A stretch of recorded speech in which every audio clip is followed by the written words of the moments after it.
আজও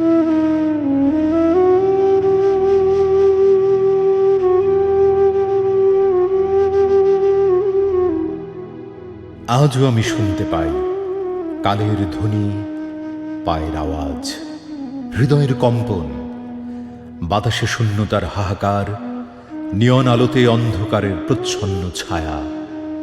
আজও আমি হাসি, লুকায় সকল কাষ্ঠ হাসি। তোমরা কি কালের সেই ধ্বনি শুনতে পাও? দূর থেকে ভেসে আসে সাইরেন, অনিষ্ট মমতাহীন শূন্যতায় বসবাস। কালো মুখগুলোর ভিঙচি দেয়া অট্টহাসি, চপাট কষাঘাতে জর্জরিত মানবতা হাসে আর হাসে। নিশ্চুপ প্রকৃতির শিশির হয়ে, সময়ের সাক্ষী হয়ে, পিয়ার হাতে এক কাপ চা হয়ে, মিছিলের উত্তপ্ত বাক্য হয়ে, হৃদয়ে নানা রকম প্রশ্ন হয়ে, মায়ের হাহাকার হয়ে, কেন আমরা ছুটছি অন্ধকারের আলো হয়ে?